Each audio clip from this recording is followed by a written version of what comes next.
Hello everyone, I'd like to tell you about a great book that I've read recently called Alvin Ho, Allergic to Girls, School, and Other Scary Things. This chapter book is written by Lenore.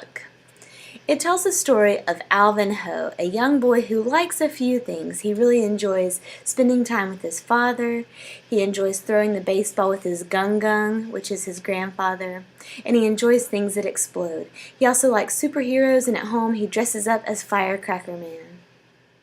Besides that, though, Alvin is afraid of a lot of things. Here are a few things that Alvin is afraid of. He fears elevators, tunnels, bridges, airplanes, thunders, substitute teachers, kimchi, wasabi, the dark, heights, scary movies, scary dreams, shots, and school. Alvin lives in Concord, Massachusetts with his mom, dad, older brother Calvin, younger sister Annabelle, and they have a dog named Lucy. At the beginning of the book, Alvin is about to start second grade.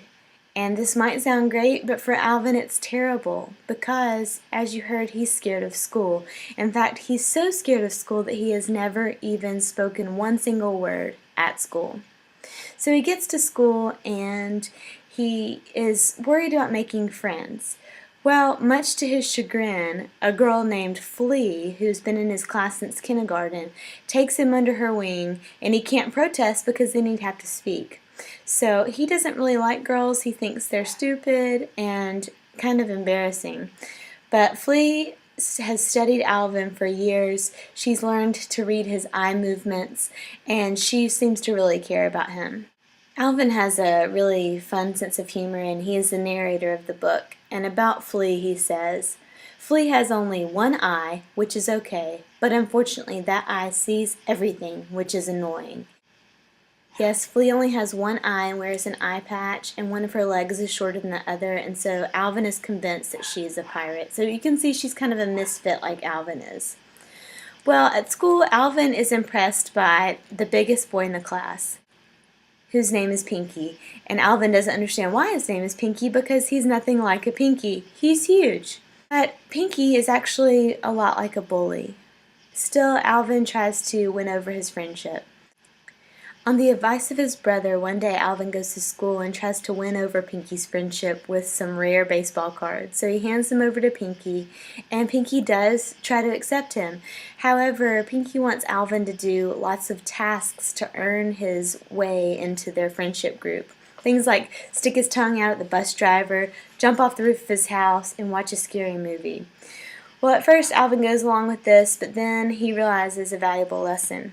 He says, "And that's the worst problem with joining a gang. Someone else speaks up for you." So while this is a humorous book, it still has some profound moments and lots of things that are teachable to children, even from a young age. So I want to read one of my favorite parts of the book to you that just had me laughing out loud. Like I said, Alvin likes spending time with his dad, and Alvin's dad and he have a lot in common. Alvin's dad likes superheroes. He's even saved a toy from when he was a young kid named Johnny Astro, which is kind of like a model plane that flies around, and only just recently Alvin's dad has allowed him to actually fly it. He even promised that it would be Alvin's one day. Well, Alvin really takes him at his word and decides to sneak the Johnny Astro to school to show at show and tell, hoping that this will win over a friend for him. As you can probably predict, things don't go as planned, and the Johnny Astro toy gets broken. The scene when Alvin's dad comes home to find out this devastating news is what I'm going to read to you. "My dad turned seaweed green, then he turned sea foamy. Then he turned pomegranate, then grapefruit, then orange. Normally I like orange. It is the color of tigers and sherbet and sunsets and mango. But I did not like this orange. It was danger alert orange, which is only helpful around construction sites." Annabelle and Calvin stared with their mouths wide open. "Getting busted is the best spectator sport around our house, except when you're the one getting busted." "My Johnny Astro!" my dad wailed. He put the cover back on it and hugged the box sadly. Then he marched off to the piano like he always does when he's had a hard day and played like a wild, savage beast.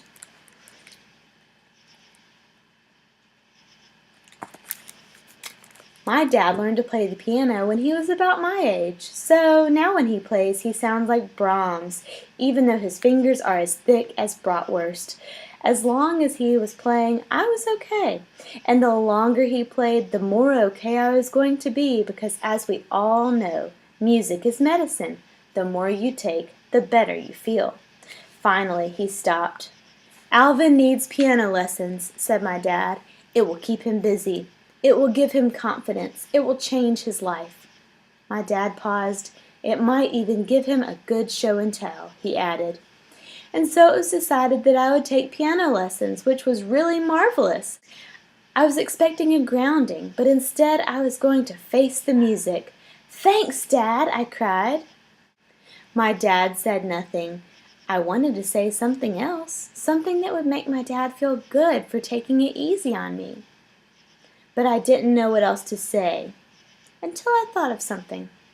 "Someday when I'm old and beastly and have sausages for fingers, I will play the piano just like you, Dad, instead of punishing my kid for destroying my Johnny Astro." Hair grew on the backs of my dad's hands. He looked strangely beastly again. I think he needed more music to soothe his soul. So if you're looking for a humorous book that has touching moments and a character that's very relatable, I encourage you to check out this book, Alvin Ho, Allergic to Girls, School, and Other Scary Things by Lenore Look.